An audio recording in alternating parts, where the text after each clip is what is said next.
Paano nga ba yung the best na setup ng incubator? At ano nga ba yung tamang temperature nito para maraming mapisa sa mga itlog na isasalang natin sa ating incubator? Ipapakita ko rin pala sa video na to yung kung paano malaman kapag may similya yung itlog na sinalang natin.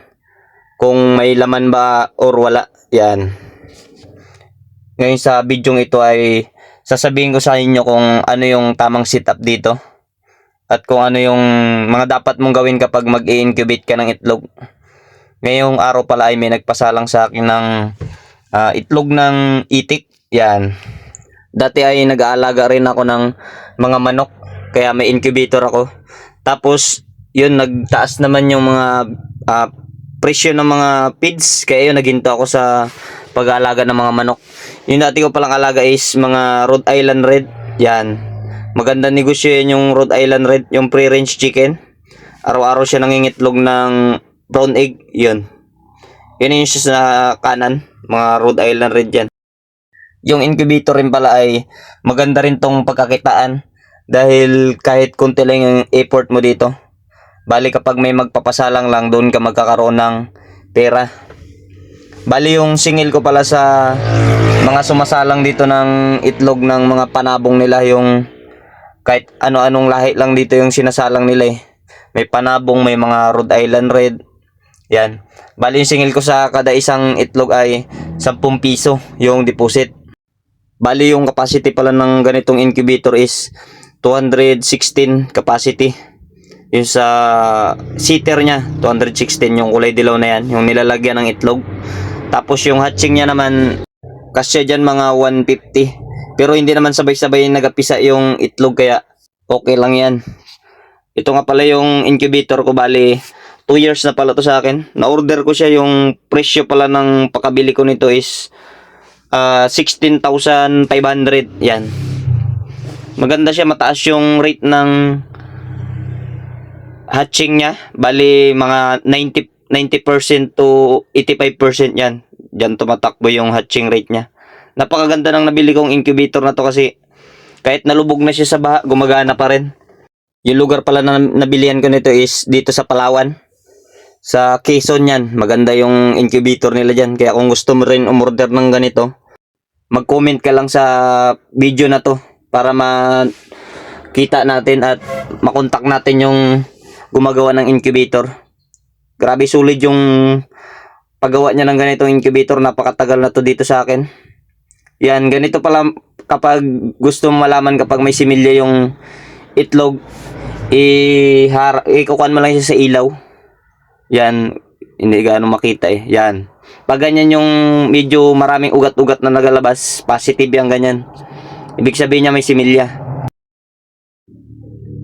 Kung mapapansin nyo pala medyo maputik yung mga itlog na sinasalang dito sa akin. Hindi ko na yun sila sinasanitize kasi yun, nakasanayan ko na yan. Okay naman, marami namang napipisa kahit maputik yung itlog. Kanya-kanya lang naman ng setup ng incubator yan. Kung maganda yung setup ng incubator mo, yan, malakas ang rate dyan na marami mapisa. Tingnan nyo naman, halos lahat ng mga kinakadling ko is mga similya. Bali yung itlog na yan is mga 2 weeks na. Pag ganyan yung itsura ng itlog. Yan, tingnan nyo. Medyo itim na yung loob niya tapos may gumagalaw.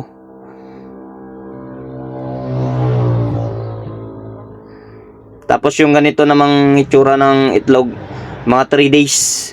3 days to 4 days yan. Ganyan na yung itsura kapag positive yung itlog.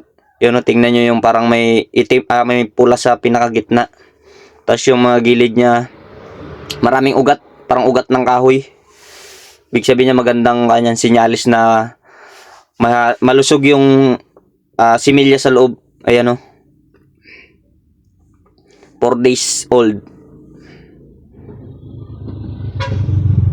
Bali yung mga nagpapasalang pala dito sa akin, sinisingil ko sila ng 10 piso kada isang itlog. Bali kanina nung unang video ko may nagpasalang ng 300 pirasong itlog ng itik. Ayan, meron agad akong 300 pesos. Bali yung itlog pala ng manok is napipisa siya ng 21 days. Yung sa itlog naman ng itik is mga 28 days to 30 days bago yan siya mapisa. Matagal, halos isang buwan. Kaya kalimitan na mga tinatanggap ko lang sa nagpapasalang dito yung mga itlog ng manok. Kasi 21 days lang pisa na agad. Yan yung munting incubator ko. Bali plano ko rin sana magdagdag pa ng isa pang incubator. Bali yung capacity niya is 216 times mo lang sa 10, bali may 2160 ka rin sa 21 days. Yung plus kapag napisa pa, may tigli 5 piso. Ayun, malaki-laki rin. Bali kapag may 500 capacity ka na itlog, mas malaking kita mo sa sa 21 days. Bali mga 5,000 plus mga 7,000 din. Sa 21 days lang 'yun. Sa akin kasi bumili ako ng incubator na to, 216 seater lang siya yung capacity niya. Kasi dati nag-aalaga ako ng mga manok. Panggamit-gamit ko lang sana, ngayon naginto na ako. Ayun, marami kasi mga sabungero dito sa amin. Marami nagpapasalang, kaya yun tinatanggap ko na lang. Tapos ito pala yung tamang setup ng incubator natin, dapat pumapalo siya sa 37.8. Yun. Tapos yung pinakamababa niya na temperature is 37.2. Diyan dapat naglalaro. Yan. 37.2. Pagsak yan siya sa 37.1 kasi may na-off na yung heater. Bago nag-on na yan siya sa 37.2 nag-on na yung heater niya. Yan. Nag-on na. Taas na naman yung init niya, yung init sa loob. Bali mag-off yan siya sa 37.7. Yan, mag-off yung heater. Kaya matipid yung kuryente nito pag ganito yung ginawa nyong incubator. Yung maganda yung thermostat niya. Tapos meron din dapat tubig sa loob kasi yun yung humidity. Para mabuhay yung itlog sa loob. Pag walang tubig kasi dehydrate sa loob.